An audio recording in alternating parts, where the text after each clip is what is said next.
तो चलिए देखिए, आज देखिए मैं क्या बनाई हूँ स्पेशल आज के नाश्ते में। बहुत ध्यान से देखिए। और फिर मैं चल रही हूँ, देखिए हाईवे से कैसे बात कर रही हूँ आपसे। कहाँ पहुँची हूँ मैं अकेले अकेले, देखिए इसको भी देखिएगा। और साथ में एक और चीज़ देखिएगा। देखिए मैं घर आ गई तो क्या खाने को आज मिला है डिनर में, बहुत ध्यान से देखिए। चलिए मेरे साथ। तो हेलो, राम राम प्रणाम। और कैसे हैं? उम्मीद है सभी लोग स्वस्थ होंगे, मस्त होंगे और स्वस्थ रह के, अपनों का ख्याल रख के, अपना भी ख्याल रख के, और चाची का वीडियो भी देख के आनंद ले रहे होंगे। बहुत अच्छी बात है। खुश रहिए, स्वस्थ रहिए। जीवन बहुत छोटी सी है बाबू भाई लोग। कहने के लिए तो मनुष्य की उम्र 100 साल है, लेकिन 100 सालों में समझिए स्टार्टिंग के 15-20 साल, 20 साल की उम्र तो बच्चा ही रहता है, बचपना रहता है, समझ नहीं पाता है।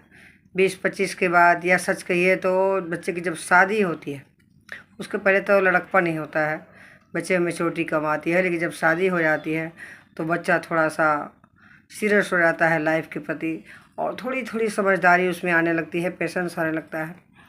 तो असली जर्नी तभी से शुरू होती है, और उसी में उसको जिम्मेदारी का एहसास होता है। अभी तक तो यदि पैसा कमा रहा होता है या पढ़ाई कर रहा होता है तो वो फीलिंग नहीं आती है, जो कि जब शादी हो जाती है और जिम्मेदारी आ जाती है, एक और लड़की की जिम्मेदारी जब उसके सिर पे आती है तो असली चीज़ें समझ में आती है। कहते हैं कि रोटी दाल का भाव मालूम होता है ना। तो जो लोग शादीशुदा रहते हैं 20-25 के बाद 30 तक, या कई लोग तो शादी 30-35 के बाद भी कर रहे हों, कुल मिला के कहने का मतलब यही था कि शादी के बाद ही असली मैच्योरिटी, असली जिम्मेदारी बच्चों को एहसास होती है, या उम्र के साथ धीरे धीरे अनुभव भी आते हैं। लोग तमाम तरह के थॉट्स आप लोग पढ़े होंगे, अच्छी बातें, बुरी बातें। कोशिश करनी चाहिए कि अच्छी चीज़ों को सुनें, अच्छी चीज़ों को देखें। मैं ये नहीं कहती कि हर समय भजन कीर्तन ही सुने और देखें। भजन कीर्तन तो मन लगने पे है। कोई गाना, यदि कोई भजन आपको अच्छा लगता है, कोई कीर्तन पसंद आता है, किसी की मीठी वाणी, किसी के अच्छे शब्द, शेर व शायरी हो, हंसी चुटकुले हो, हर तरह की चीज़ें देखनी चाहिए। बस गलत निगेटिव लोगों से थोड़ा सा दूर रहना चाहिए, है ना। तो मैं वही बता रही थी कि जिम्मेदारियों को जब एहसास करते हुए बच्चे आगे बढ़ते हैं, मनुष्य आगे बढ़ता है, तो धीरे धीरे उम्र का ही एक ऐसा दौर आता है ना, जो आदमी की समझदारी आने लगती है और सोचने लगता है कि अरे कल मैंने ऐसा क्यों किया था, आज तो ऐसा करना चाहिए। तो वो क्योंकि कल बुद्धि नहीं थी ना। मैं सारी चीज़ें आपको अपने अनुभव से बता रहे हैं भाई लोग। मुझे भी कभी कभी ऐसी चीज़ें लगती है, कई चीज़ें ऐसे दिमाग में आता है कि अरे ये काम मुझे कल कर लेना चाहिए था, लेकिन कल नहीं कर पाती हूँ, आज कर पाती हूँ। तो धीरे धीरे मैं फील कर पाती हूँ कि मुझे लगता है कि कल मुझे ज्ञान नहीं था, प्रभु ने आज ही मुझे ज्ञान दिया है, आज ही उसका एहसास दिया है कि तो मैं कल कैसे करती, है ना। तो इस तरह से आप लोगों को भी लगता होगा कि अरे ये बात हमने पहले क्यों नहीं सोचा। यदि ऐसा सोचते होंगे तो सोचते हैं हाँ, क्योंकि कल आपको नहीं ज्ञान था, ठीक है। तो इसका मतलब ये नहीं कि कल जो छूट गया छूट गया, बिल्कुल नहीं। जर्नी आपकी आज से स्टार्ट हो रही है, जब आपको ज्ञान आ रहा है, जब आपको समझ में आ रहा है। बात समझ रहे हैं मेरी? बहुत बड़ी बात तो नहीं है जो कि ना समझ में आए। बहुत छोटे बच्चे यदि देख रहे होंगे 20 साल से कम उम्र के, थोड़ा कम समझ में आ रहा होगा। लेकिन बाबू भाई लोग, मैं तो बड़े छोटे सबके लिए अपने ब्लॉग डालती हूँ, आप लोगों के लिए दिखाने के लिए, एंजॉय करने के लिए। डेली आना जाना सारी जर्नी होती है। मैं चाहती हूँ कि मेरी बातों को सुने आप। मेरी बातों में एक बात और मेरे निकल के आई। पिछली ब्लॉग में यदि आप लोग देखे होंगे, मैंने थंबनेल में डाला था कि ये कैसा इम्तहान है, ऐसा कुछ करके है। तो उसके लिए मैं अलग से नहीं बता पाई थी। उसी चीज़ को छोटा सा मैं बताना चाहूँगी कि मैं गई थी सब्ज़ी लेने, और मैंने देखा सब्ज़ी वाला एक उदास पड़ा था। मैंने उससे पूछा कि आम कैसे है, तो उसने बताया 40-50 रुपये किलो। तो मैंने हंसी में कहा कि अच्छा 40-50 रुपये किलो कच्चा आम, तो पका आम का भाव क्या है। फिर मैंने ऐसा ही करके थोड़ी मोड़ी सब्ज़ी ली, कैमरा ऑफ कर दिया जब। तो मैंने उससे पूछा कि आप इतने उदास क्यों हैं। तो उसने कहा क्या करिएगा, परिवार को जिलाने के लिए कुछ ना कुछ कमाना ज़रूरी होता है, और जब कमाई नहीं होती है और खाली हाथ घर पे जाता है आदमी, तो बहुत दुख होता है कि परिवार को क्या बताऊं। लेकिन जिम्मेदारियां हैं, वही जो हमने आगे कहा ना कि जिम्मेदारी जब पड़ जाती है तो मनुष्य सोचता है मैं क्या करूं।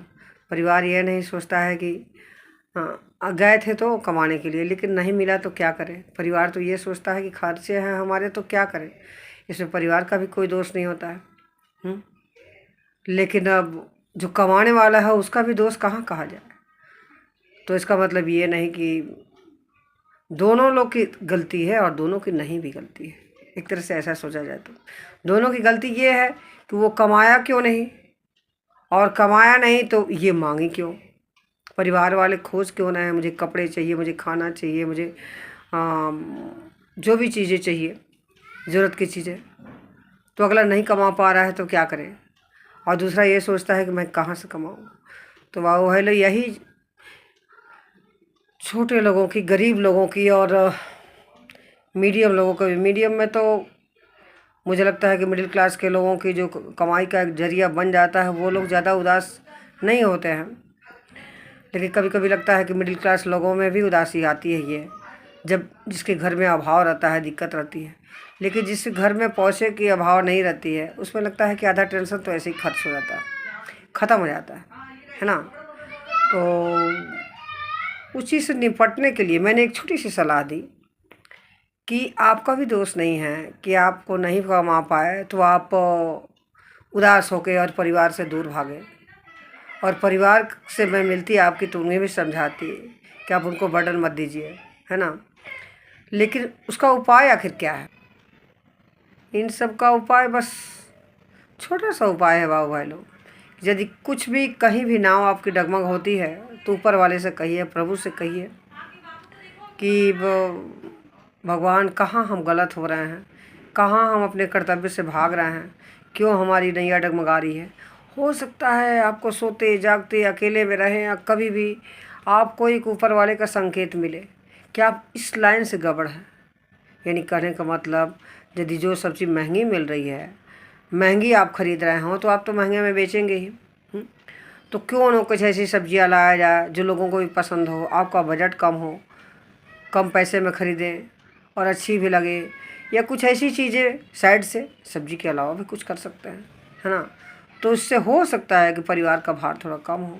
और फैमिली वाले, यदि फैमिली में भी कोई कमाने लायक है, आपकी बीवी यंग है, पढ़ी लिखी है, नहीं भी पढ़ी लिखी है, तो नहीं पढ़े लिखों के लिए कई ऑप्शन है आज के समय में। बच्चे आपके यदि बड़े हैं तो उन्हें भी काम पे लगाएं, कुछ उन्हें भी काम दे, घर का भी काम दे, बाहर का भी काम दे। यानी कि आज के समय में महंगाई के युग में यदि आमदनी नहीं हो पाती है तो सबको रोज़गार करना चाहिए। अब छोटा बच्चा अबोध है उसको नहीं, लेकिन जो काम करने लायक है वो घर में बैठ के सो के क्या करेंगे, है ना। उसको मेरी सलाह बहुत अच्छी लगी, विश्वास करेंगे आप। उसने कहा कि बहन जी आपकी बातें सुन के मेरे अंदर बहुत सारा हिम्मत मिला है और मैं कुछ ऐसा कर दिखाऊंगा, आप अगली बार आइएगा तो हो सकता है भगवान की दया से मेरा कुछ अलग है। उसके संतोष पे मैं खुश हो गई और मैं संतोष कर लिया और फिर वही से आपको थंबनेल में डाली थी। तो चलिए, बात बहुत लंबी हो गई है। इस बार की जर्नी देखिए मेरी। आज मैं पूरे दिन की जर्नी दिखाऊंगी, मैं क्या क्या खा रही हूँ, कहाँ जा रही हूँ, क्या कर रही हूँ। तो चलिए, अभी तो दिन की शुरुआत है। अभी देखिए सुबह के 10 बजे हम चाय पानी पी के बैठी हूँ, नाश्ता करने जा रही हूँ। नाश्ता करने के पहले कुछ बनाऊँगी, है ना, फिर खिलाऊँगी आपकी। तो थोड़ा सा कपड़ा चेंज करके नाश्ता बनाने जाती हूँ मैं, ठीक है। तो आती हूँ फिर, चलिए देखिए फिर खिलाती हूँ आपको, ठीक है। ख्याल रखिए और चलिए मेरे साथ, अपना भी ख्याल रखिए और साथियों अपनों का। ओके, बाय बाय, चलिए मेरे साथ।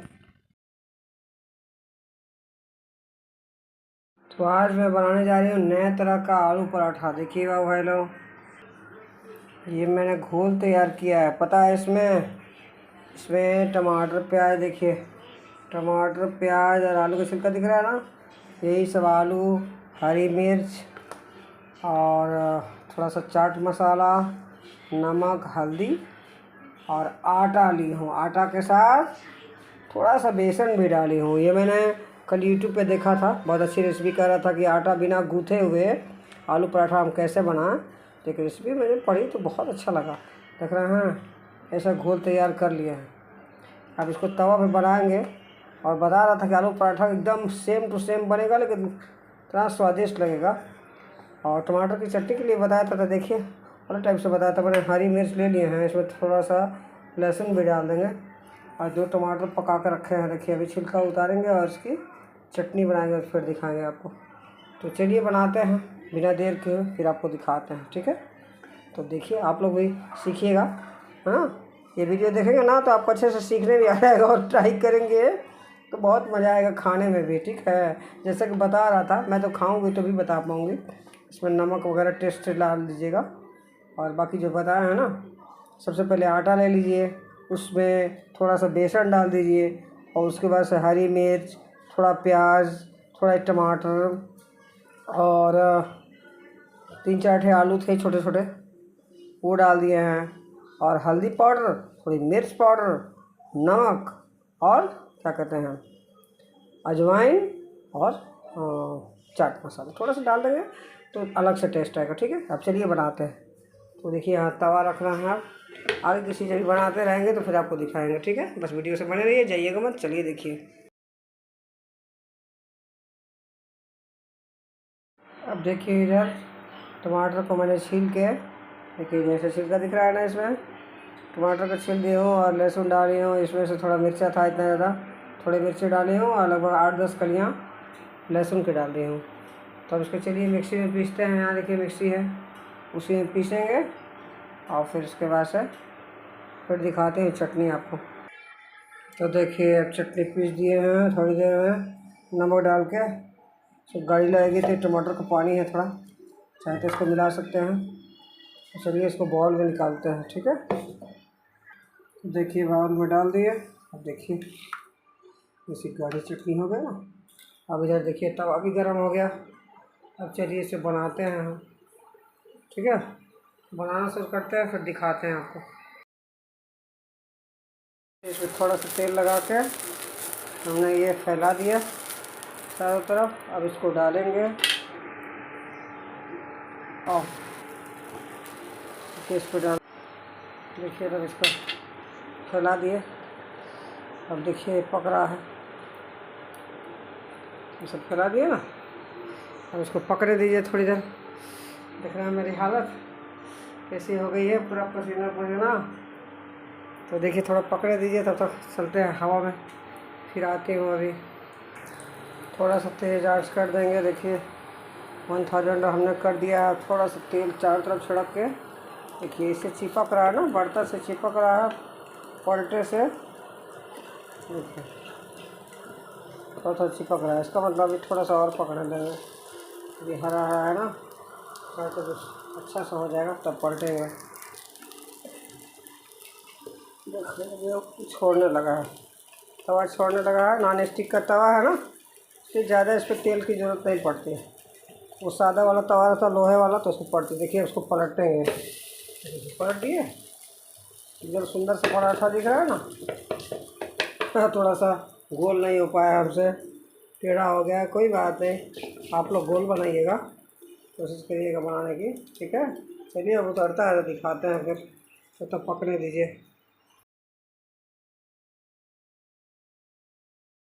तो देखिए एक तो निकल गया, अब अगला डाली हूँ।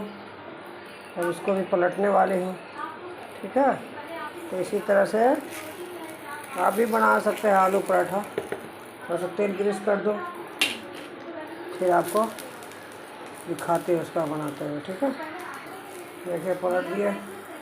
अब चलिए खाएंगे इसको चटनी के साथ। जो चटनी के साथ खाया जाएगा ना, टेबल पर चलेंगे तो आपको दिखाएंगे। तो तब पकड़े दीजिए। और मेरे पसीने का क्या कहिएगा, देख रहा है नातिन आ गई। नातिन को बाय कर लो बेटा जी, बाय करिए, बाय करिए, बाय करिए, बाय करिए। नहीं करेगी, नहीं करेगी, बाय करेगी। देखिए इनकी मम्मी उधर है, टीवी नहीं देखेंगे, पूरा खिलौना देखिए कैसे बिखेरी हुई है। पहले पहले बाय कर लो, बिस्किट अभी देंगे, बाय करो, बाय करो, ऐसे करो, बाय बाय। नहीं करेंगी। चलिए खाना खाते समय आप दिखाएंगे, ठीक है। देखिए सुंदर सुंदर पराठे बन रहा है। सेब भले सुंदर रहा हो लेकिन टेस्ट सुंदर आएगा, ऐसा आप खाने पे बताऊंगी कैसा लगता है, ठीक है। वीडियो से बने रहिए, देखिएगा कैसा टेस्ट आता है। देखिए फाइनली कितने सारे हो गए पराठे, 4 5 6 हो ही गए। सब लोग 2-2 से ज़्यादा नहीं खाएंगे, लास्ट है। बाकी बैटर्स को रख दे रहा है, अब बाद में शाम में मन करेगा तो फिर बन जाएगा, ठीक है। क्योंकि गर्मी भी बहुत हो गई, अब मुझे बर्दाश्त नहीं हो रही, खाने भर का हो गया है। चलिए अब खाए पिए जाए, ठीक है।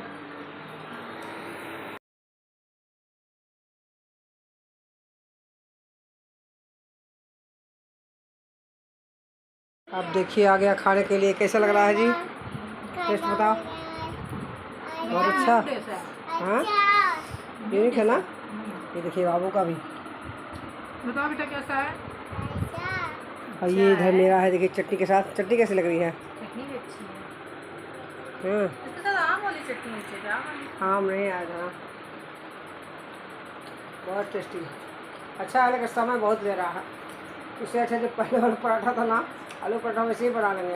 अगर यूनिक बनाना चाहते हैं तो इस रेसिपी को ट्राई करिएगा।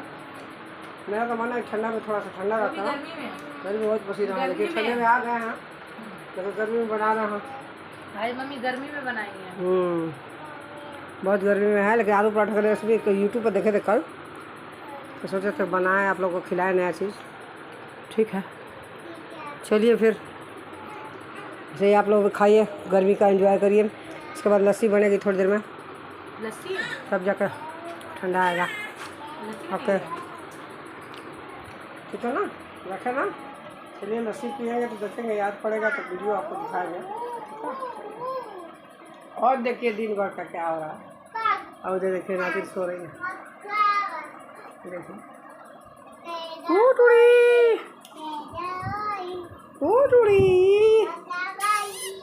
बेटा जी। देखिए आते हैं तो ऐसे ही हंसने लगती हैं, बेटा जी, मरबेटा जी। और इनका देखिए, इनका क्या कर रहे हैं, देखिए इनकी उधर चौकड़ी तो।